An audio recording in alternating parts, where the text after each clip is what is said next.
Welcome to the Real News Network. I'm Jessel Noor in Baltimore. 1 in 3.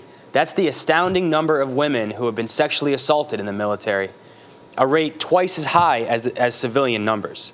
Those are astonishing, especially in light of the fact that only 10% of reported incidents go to trial.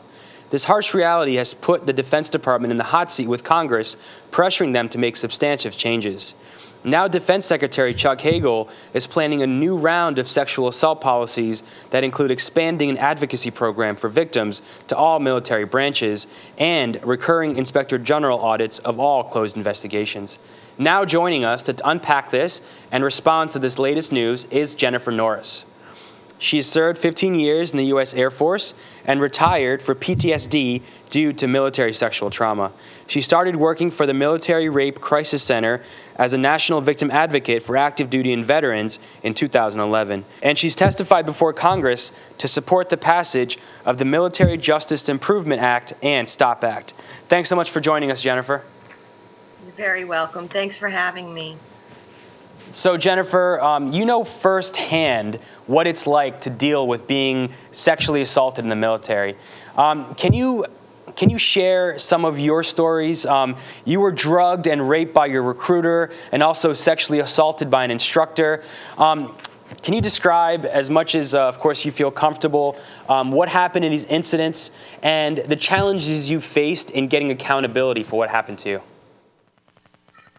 Well, I guess you can start out by saying that I was completely naive to what rape or assault or harassment or violence of any kind was. I was a small town girl. I didn't grow up with that kind of stuff. So when I joined the military, it came as quite a surprise to me that I was being randomly targeted by predators who were basically not going to take no for an answer no matter what. And I was trapped in the situation, and the only way to get out of it was to report. And of course, we're too scared to report because we see what happens to other people that report. And just this past year, it's been confirmed once again that 62% of those folks in the military that don't report due to a fear of retaliation, whether it includes losing your career, getting treated like crap, getting isolated from others, whatever it might be. And the reason I'm telling you this is what happened to me. I had 4 different perpetrators approach me within my first 2 years of service, but I didn't dare say anything because I was afraid it would have negative repercussions on my career. But by the 4th predator, who was escalating and becoming more and more abusive, of which I could not escape, because when you're in the military, you can't just quit your job. You got to go back to work with these folks the next day, even if he did attempt to rape you the night before, which is exactly what happened to me. And I just got to a point where I said, I can't do this anymore. I'm either getting out of the military or, something's got to give. And this whole time, I wasn't thinking about reporting at all because I knew if I did that, my career would be over. But in the end, I ended up reporting all 4 of them. And sure enough, I got retaliated against so badly by those in my squadron that I ended up having to transfer to another duty station that was 4 hours away. One rule under consideration by Secretary of Defense Chuck Hagel would be to expand the role that victims have throughout the court-martial process, including the sentencing phase. In a handful of cases that have come under congressional focus, senior commanders have actually overturned convictions of their subordinates. What do you make of this proposal? At this point, they've had since tailhook to deal with this situation. All this stuff should have been done back in 1992 when they told the American public it would be done by then.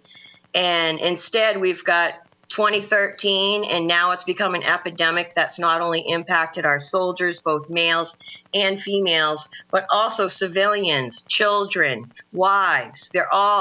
Nobody's immune. Predators do not discriminate. And if you don't stop them, they only escalate and progress. And there's been basically no accountability for these predators. As you stated earlier, a 10% conviction rate, a lot of that for charges lesser than what they were originally accused for. And where do they go when they leave the military? Your neighborhood. That's why we're at where we're at today. We don't want to hear what the Department of Defense has to say anymore. I don't want to hear zero tolerance one more time. I can't take it. As a survivor, I cannot take it based on what I do every day with my clients and see how badly they're being treated by their command simply because they reported a sexual assault or harassment. There is a hardcore retaliation happening now. There was in the past. Part of the retaliation that I experienced was I got beat by one of the predator's friends for reporting. These people are scared to come forward. So the DOD has lost their chance. They've lost the trust. Now it's time for someone else to come in, which is why we're pushing the Military Justice Improvement Act. We no longer want those commanders to be gatekeepers of justice. They're not professionals. They don't know how to investigate. Therefore, they should not be involved in any of the process, aside from maybe knowing that there's a predator within their ranks. We want to give the victim confidentiality. We want them to be able to have an impartial person that's going to decide whether or not they're going to push forward with a case and how they can do that without beating up the victim in the process. The only way we're going to be able to clean this mess up is to move forward with prosecutions and get these people jailed. We certainly don't want to just start kicking them out and tossing them out, because then they're moving to your neighborhood. The DOD has got to deal with this. And we don't trust them at this point. Hence the reason we want the STOP Act, which would provide the civilian oversight to hold them accountable on every single move they make when it comes to trying to discharge a soldier or punish one. Because we've basically been dealing with, you're all of a sudden a bad person if you reported a sexual assault, and then the retaliation begins, and eventually you can lose your career, or they're going to use like some mental diagnosis to get rid of you with, right? Saying it's a pre-existing condition when in fact it wasn't. It's PTSD from getting gang raped, right? We want them to be held accountable to someone when they make these decisions. Just decide for themselves that, oh, well, I'll just get rid of her because I don't feel like dealing with this, or I'll just get rid of him because, if I have a rape under my command, it's going to make me look bad. We want to yank these commanders out of this situation and give real justice to the victims and caring. And as you stated, changes to this policy action has been promised for a very long time now. What do you account for these delays? And so far, the White House has been silent. Can you respond to the White House and just the delays that have been going on for years now? Well, first of all, it's pretty upsetting as a survivor to know that they knew about this in '92.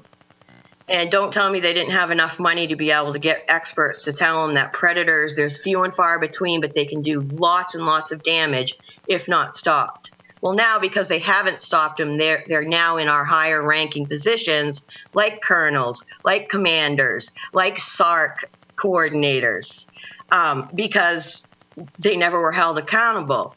And so they've let it spin out of control like this now, and we're saying you've had your chance. It's too late. We need to take care of this because it's at basically at a point where if these guys just decide, oh, well, we'll just toss them out as we find out about this stuff, they're just basically pushing it off to the civilian sector. So Obama not standing up right now, it's upsetting because him of all people should know that, if you just toss people out of the military because you don't want to deal with them, it just becomes someone else's problem. And so we're basically, everywhere this predator goes, they're causing a path of destruction.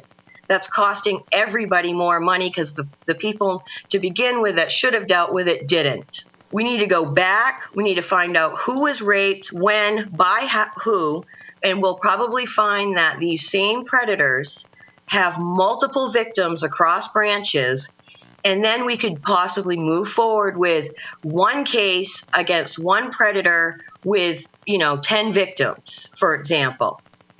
And though I don't understand why people aren't talking about this, why they're not saying, why Obama isn't saying, I want you to go back and determine who these people are that are being accused. It doesn't mean they're automatically guilty, but why can't we start tracking who's doing what and when it was done and what the patterns are and start getting these guys so we can move forward with an awesome military? this issue has gained a lot of traction recently, a lot more than it had in the past. You had the documentary, The Invisible War, that came out. You've had hearings in Congress. What more pressure, like how much more pressure is it going to take to get these changes put in place?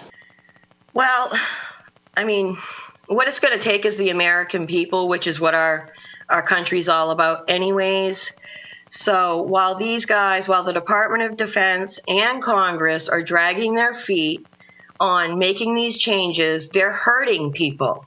Whether they want to admit it or not, they are. And we feel as survivors it needs to be dealt with immediately. It needs to be a national emergency where we make sure that everybody is good to go and they're not trapped under some predator that they can't escape from.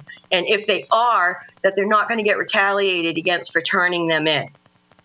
Right? We take it that seriously that in order, because they haven't done anything since Tailhook. So you go back 25 years and imagine the destruction and amount of damage that's been done by not holding anyone accountable. They've gotten better and better and better at what they do. And we often see them using alcohol and drugs as their weapons. But then we hear the military saying, oh, well, don't drink because you might get raped, or be careful no one puts anything in your drink. Like it's somehow the victim's responsibility to make sure they don't get raped. We still even haven't even got there yet. So the DOD has had their chance. We've had it. And of course, they're in good with Congress. Some people in Congress, this is how it works. It's all about the power.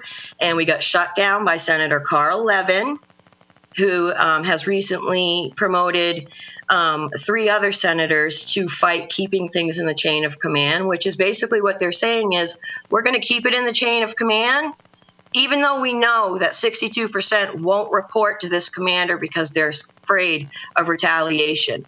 That's what they're telling us survivors, and that's what the American public needs to know. The only way we can get this now is the support of the American public. That's why we're out here right now pushing it, trying to get it, and asking people to contact their senators and representatives and ask them to pass the Military Justice Improvement Act, which would remove all violent crimes from the chain of command. And then once we get that barrier broken down, we'll start pushing for the civilian oversight that the STOP Act would call for. Jennifer Norris, thank you so much for joining us and sharing that very powerful story. You're welcome. Thank you for joining us on the Real News Network.